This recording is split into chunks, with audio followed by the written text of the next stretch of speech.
Okay, so today I'm going to show you the rain collection system that we invented and installed on the back of our little shed.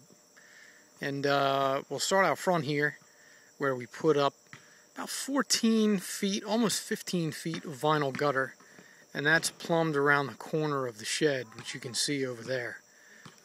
We'll walk back around this way and I'll show you the actual collection tanks and the way that we plumbed the whole system. What you see here is one of the two outlets that we have, which runs from 3/4 inch plastic pipe over to the two 330-gallon tanks that we put up on this platform. Now that platform is 3 to 4 feet high, I guess, and we made that out of 2x8 joists under there, like 6 inches on center, because we calculated that this will probably weigh close to 3 tons once there's 660 gallons of water in there.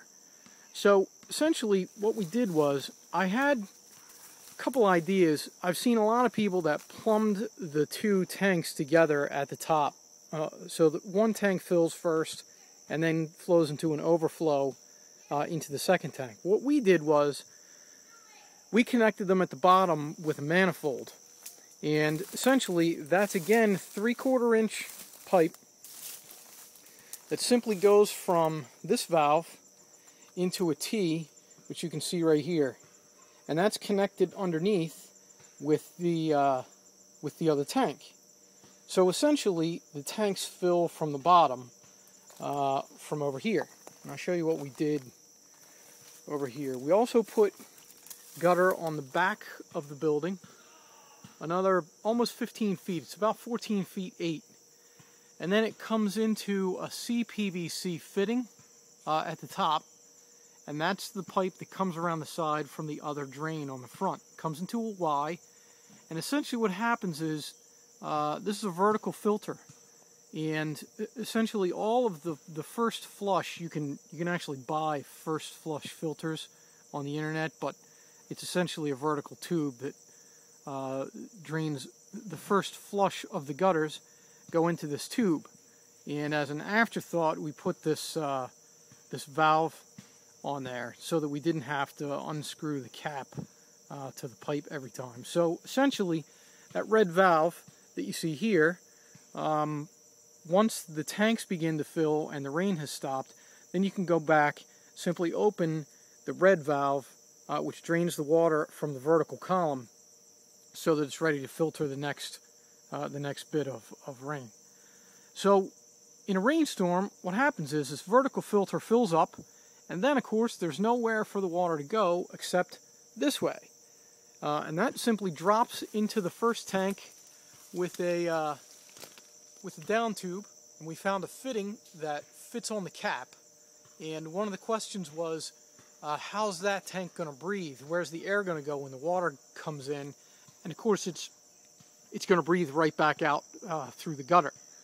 So again, this tank is connected to the other tank through this manifold that you see down here, and that's a hole drilled in the board, and there's 3/4 inch pipe going to the other tank. The other tank, which I thought this was pretty slick, we needed a way for this tank to breathe. So essentially what we did was, let me hop up here. Essentially we put this pipe on here. We put a 90-degree pipe, and again screwed it to the top of the tank, and approximately right here is simply some cheesecloth that we stretched over the opening and then fitted the pipe together. It's not glued or anything, so that whole thing comes apart. But this way, no debris can get up in there, and even the bugs, when they climb up there, can't make it through the cheesecloth, we don't think. So this is the top view of the other tank, and you can see that that pipe is a direct flow right into the cap of that tank. Everything's sealed, and everything can breathe, so that there's plenty of room for the water to fill up the tank. Now, we just had a rainstorm last night, and you can see that there's maybe 3 or 4 inches of water in that first tank, and all according to plan.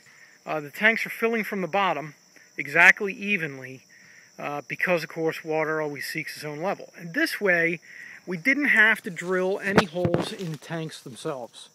I didn't want to compromise the tanks by drilling holes in them and putting an overflow from one tank to the next. Even though I know a lot of people do that, we wanted to see if we couldn't make it so that the tanks filled from the bottom. So essentially the water from the first flush of the gutter goes into the vertical filter, and then when that fills up, it begins to fill this tank, at which point the weight of the water and the fact that water seeks its own level fills through the manifold up through the bottom of the tank.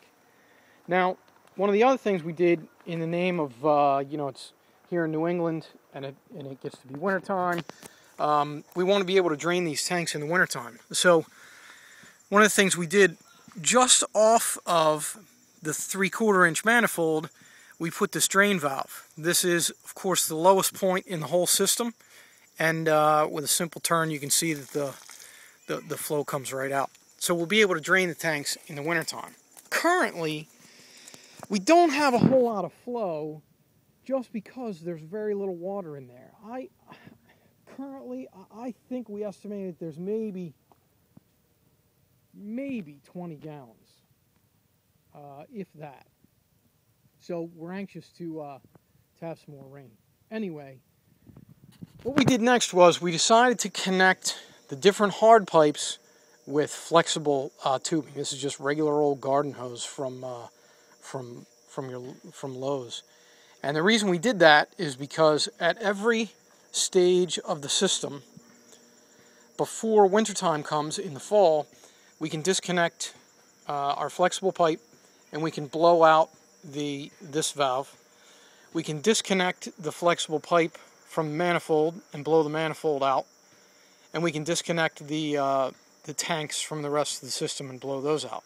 So I'm not really sure how much. I know that our average rainfall is about 48 inches a year.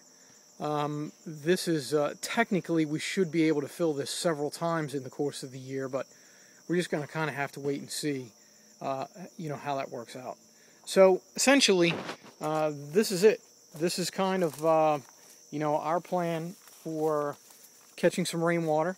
We're going to use it to water some flower beds. There's one of the flower beds there, and I'm thinking we might even be able to, depending on how much water's in the tanks, we might even be able to put some soaker hose at the end of the pipe, perhaps to water these flower beds, a couple tomato plants, and so on and so forth. So this is the second outlet, which is just a regular, hose outlet.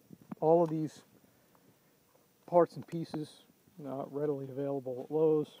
These tanks, I didn't get them there, but they're actually available on Craigslist. And one of the other cool things is that the whole system's completely hidden from the house. You can't even see it. If you know what you're looking for, you can see the red valves from the house, but you can't really see anything else. Everything else is hidden. This pipe, it runs down the side that the doors are not on, so you don't even see that pipe.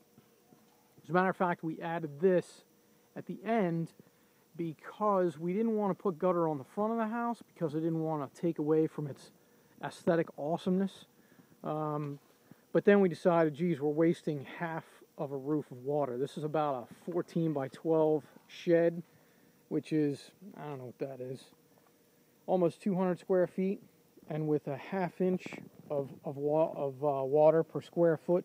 Like I said, we should be able to fill these tanks. With 48 inches of rain, we should be able to fill them 4 or 5 times over the course of the year. So that's essentially the rain system that we invented. I got some of the ideas from other folks on YouTube, particularly filling the tanks from the bottom. I think that's really smart. And this was about a weekend's worth of work.